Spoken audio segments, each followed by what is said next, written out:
Depois de muitas tentativas, a jornalista cubana Ioanni Sánchez obteve o visto para sair do seu país e a sua primeira parada foi o Brasil.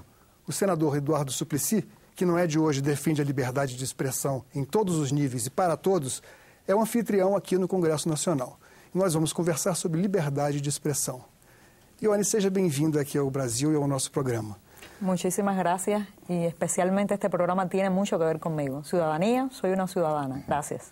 Obrigado. Coincidiu com a sua chegada aqui ao Brasil que um colega nosso aqui da Rádio Senado está em Cuba nesse exato momento. E ele colocou lá no seu Facebook o seguinte comentário. Estava ele em Havana com um motorista, com um condutor, e comentava ele, olha, agora parece que as coisas mudaram porque os vistos para viajar para fora do país estão sendo concedidos mais facilmente. Compreende? Sim. E é o que o motorista comentou, mas para que se a gente não tem recursos e as pessoas aqui quase ninguém pode viajar? Aí eu pergunto a você, Ioanni, você se incomodaria de revelar quanto custa a sua viagem, quem está financiando, porque evidentemente você não tem, e inclusive isso é uma pergunta que é jogada muitas vezes como uma acusação contra você. No, agradezco mucho la pregunta, ¿no? Porque me permite explicar cómo este viaje está fundamentalmente apoyado en otros ciudadanos, ¿no? Por ejemplo, he venido a Brasil gracias a la solidaridad infinita de Dado Galbao, el productor del filme documental Conexión Cuba-Honduras. Dado a través de Internet y con otros bloggers y personas de las redes sociales, recopiló el dinero para pagar mi boleto en clase económica, por cierto, para venir a Brasil y después pues también salir de Brasil. Y ha sido fundamentalmente en Brasil una solidaridad ciudadana total, ¿no? Con mi tiempo aquí, alojamiento, alimentación.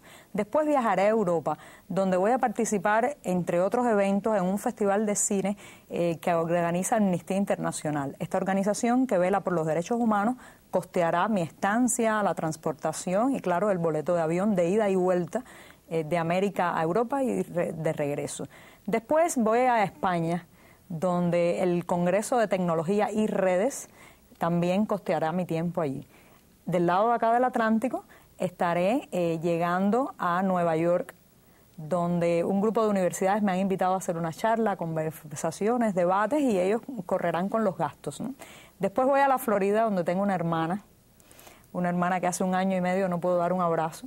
Mi hermana es farmacéutica y ha estado ahorrando todo este tiempo para poder costear mi pasaje desde la parte del mundo donde esté hasta la Florida. Y a partir de ahí el viaje se vuelve un poco más caótico, ¿no? Probablemente vaya otra vez a España, otra vez a Argentina, pero siempre financiado con instituciones de corte académico, tecnológico. Ningún gobierno ha dado un centavo, ningún partido ha dado un centavo para este viaje. Son personas, ciudadanos pequeños, instituciones académicas y también los organizadores de premios de periodismo, derechos humanos que yo una vez gané y que nunca pude ir a buscar. Senador, o senhor que tem sido militante das liberdades no país já de tanto tempo, creio que o senhor tomou a frente com toda certeza, da defesa da Ioanni, uma das manifestações que aconteceram após a chegada dela aqui. O senhor acredita que há algo por trás disso? São manifestações espontâneas ou há algum interesse em que não haja liberdade de expressão como um todo, porque em Feira de Santana foi impossível exibir o filme e o senhor teve que partir para a defesa mais veemente da Ioanni? O que aconteceu?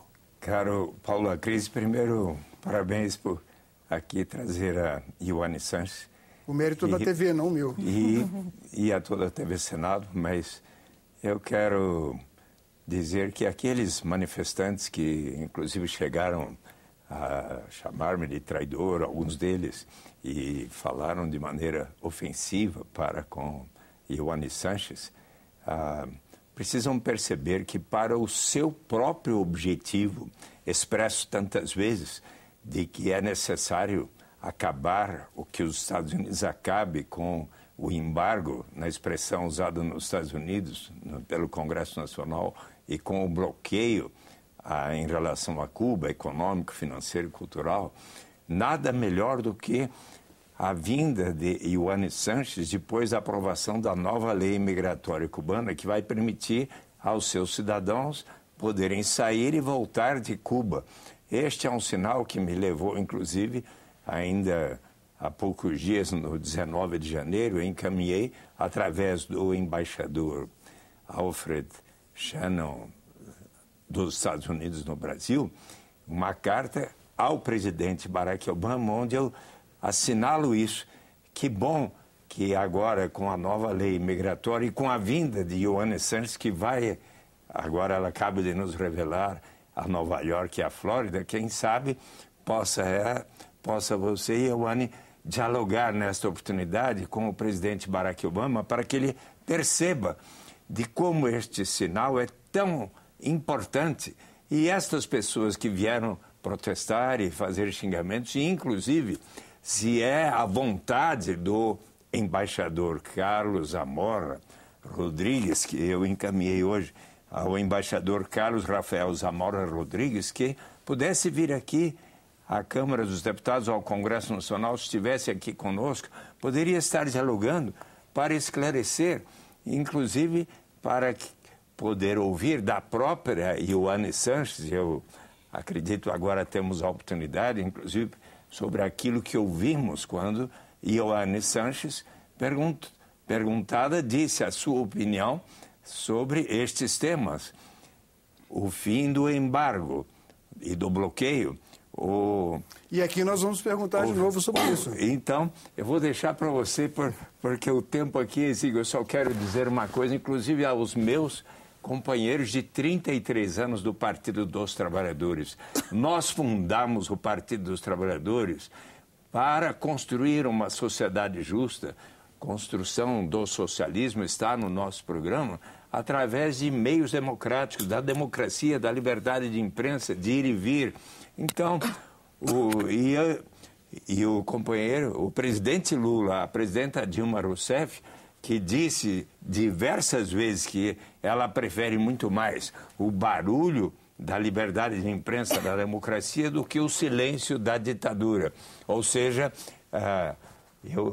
eu tenho a convicção de estar batalhando por aqueles que são os propósitos e anseios do Partido dos Trabalhadores. Então, eu tenho a certeza de que o presidente Lula, a presidenta Dilma, que fez questão de dizer que o governo brasileiro deu o visto para que Ioane Sanches viesse aqui, que ela está achando muito positivo este diálogo. Obrigado, senador. Ioane, você é claramente uma dissidente do regime cubano, mas é preciso que fique bem claro se você contesta algumas das realizações que são traduzidas em números. Por exemplo, na saúde e na educação. Cuba conseguiu reduzir a níveis mínimos a mortalidade infantil e conseguiu alfabetizar em tempo muito rápido de tempo quase toda a população, e conseguiu avanços enormes nessas duas áreas. Significa que você contesta essas realizações do regime? El sistema de salud pública y de educación pública en Cuba alcanzó un nivel determinado, especialmente con el subsidio soviético. En los años 70, 80, gracias al dinero y al apoyo de la Unión Soviética, Cuba pudo desarrollar una infraestructura educativa, una infraestructura médica, que ahora mismo ya no funciona de la misma manera. Hay muchos problemas materiales, hay inconformidad entre los trabajadores del sector de la salud y el sector educativo, en torno a las condiciones laborales, a los salarios, incluso mucha inconformidad que tenemos un hijo en las escuelas cubanas sobre el tema, por ejemplo, exceso de doctrina, de ideología, también las propias limitaciones materiales de las escuelas que han disminuido mucho la calidad educativa y la calidad de los hospitales cubanos. Es cierto que todavía hay una gran infraestructura, que cada niño cubano tiene una escuela, pero yo pienso que la Cuba futura tiene que plantearse mantener esa infraestructura de gratuidad en parte, pero eliminar la política del concepto de la educación y la salud gratuita. No quiero nunca más que un gobernante de mi país diga, cállate, porque tienes salud y educación. Y por otro lado, decimos la calidad de ambos servicios, porque la situación ahora es muy deteriorada. Entonces, por un lado, hay que conservar un poco de lo que hay, pero mejorarlo y que no tenga un costo político. Com permisso, você é a favor, então, da privatização da saúde? Que sea privatizado? Yo pienso que debe existir siempre una salud pública garantizada para los más desfavorecidos o para todos. Si además quieren existir clínicas privadas, no me parece nada mal. Pero la existencia de una salud pública extensiva, yo pienso que tiene que ser una conquista que se mantenga en la Cuba futura. Uma pergunta para o senhor que tem a ver com a atividade básica da Ioane. O senhor navega também na internet, é frequentador, sabe que isso mudou profundamente as nossas vidas, né? A existência da rede social. Mas essa rede social também é utilizada por outros meios e por países mais poderosos para espionar, para subtrair dados, para outros fins que não sejam, evidentemente, os fins sociais. O senhor acredita o que deve acontecer com a regulação da internet aqui no nosso país? Eu acho que é muito importante que se assegure a liberdade de expressão e a possibilidade de nós estarmos aprendendo com a infinidade de oportunidades que agora existem.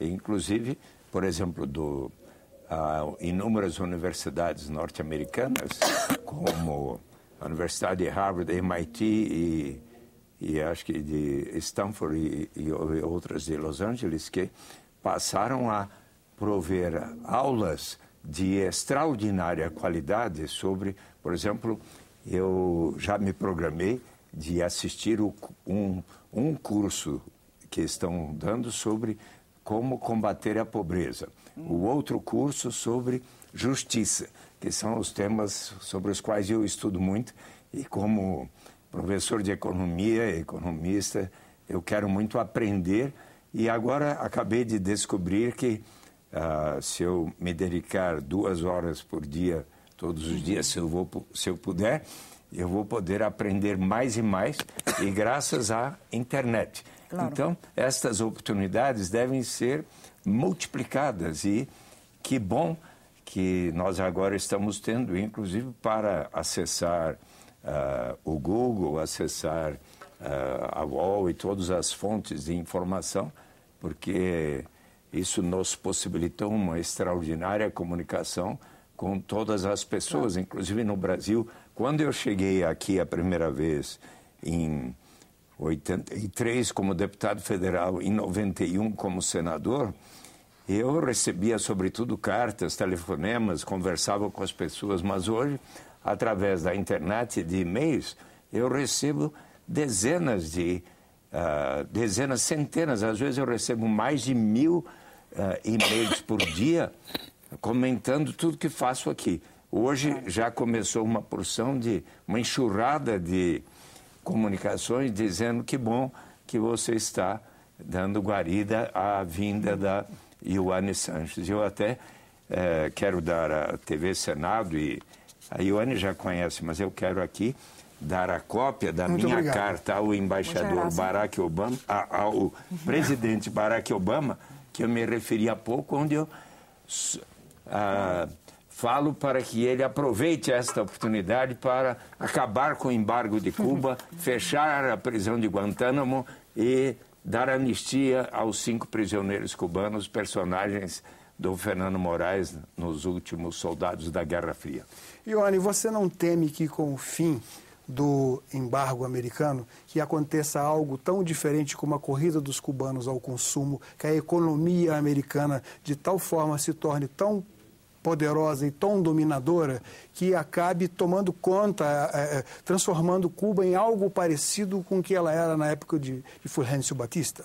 Yo no tengo ese miedo, Confío en que en mi país hay gente talentosa, con deseo de emprender, hay capital humano dentro de Cuba para enfrentar un cambio a la democracia sin perder la soberanía nacional, ¿no?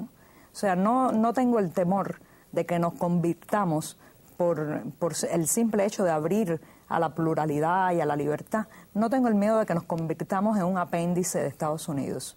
Es cierto que habrá comercio, es posible que en las calles de La Habana habrá McDonald's, pero también habrá comida de la India y comida de Japón, bien, y comida brasileña.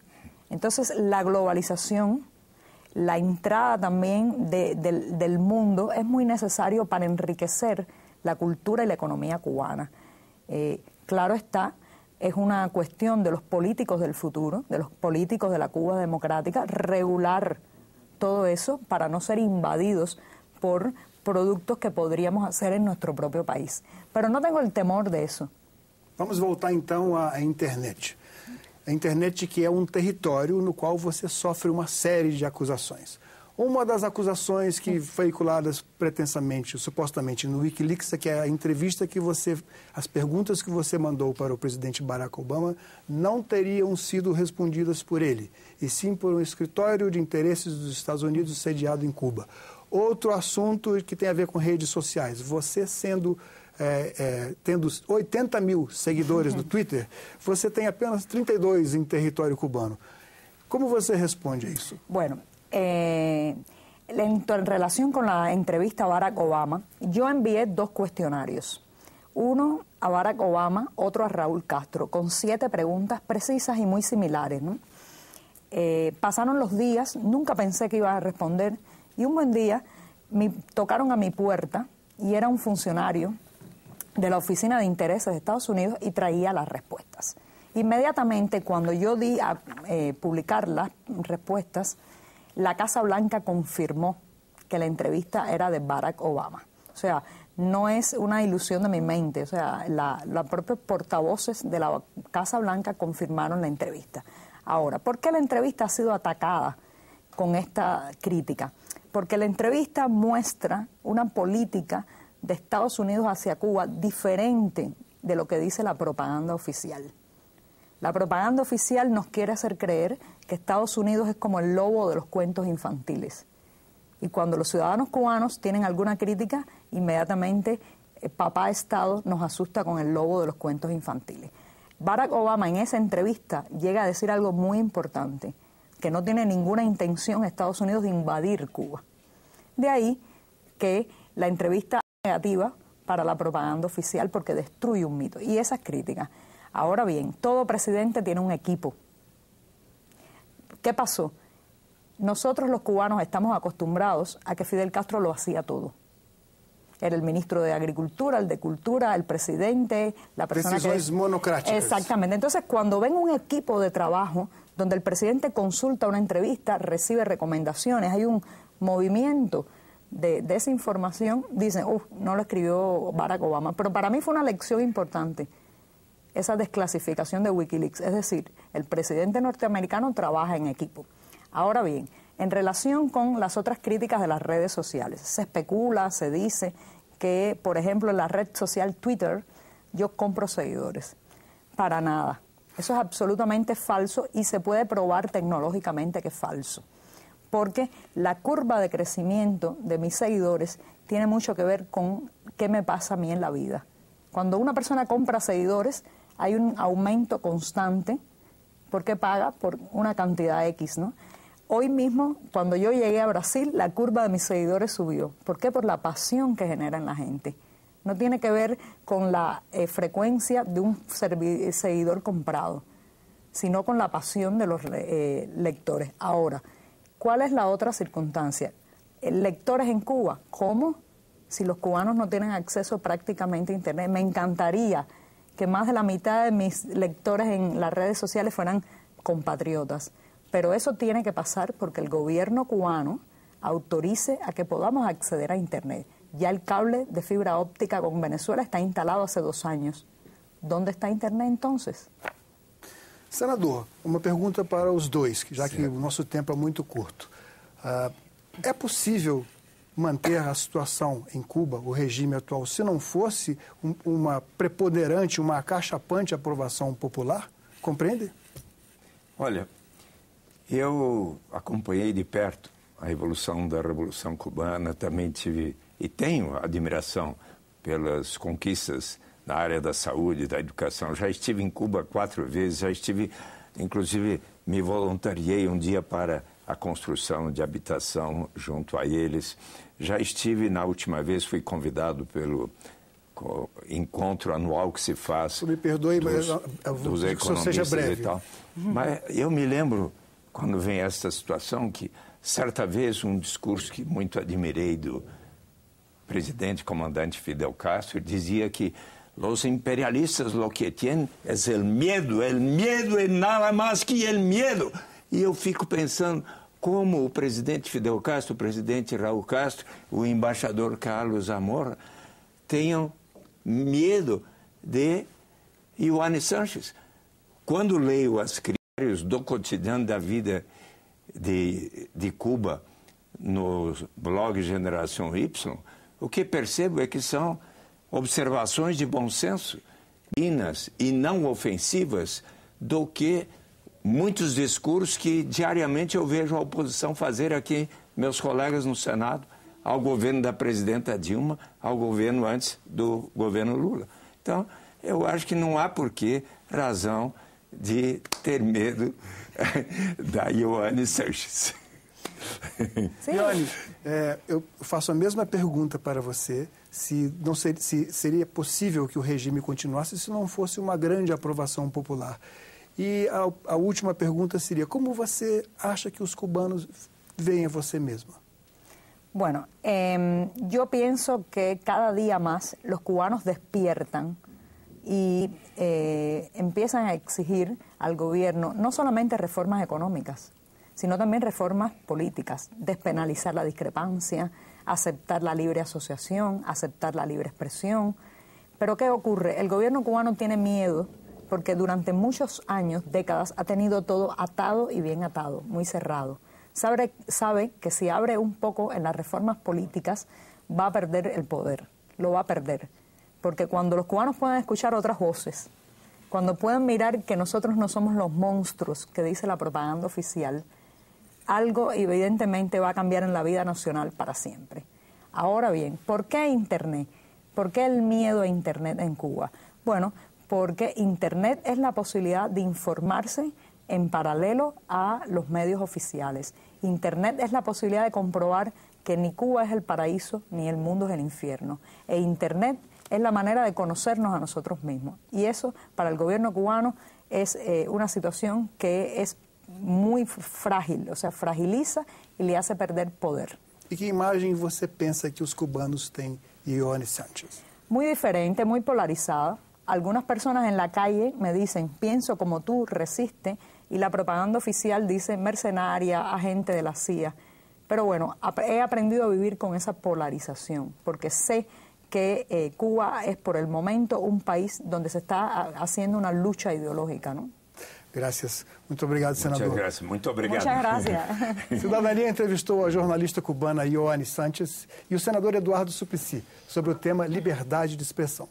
Mande suas críticas e sugestões para o nosso programa. Se quiser baixar uma cópia, o endereço é o mesmo, www.senado.leg.br/tv. Obrigado pela atenção e até o próximo Cidadania.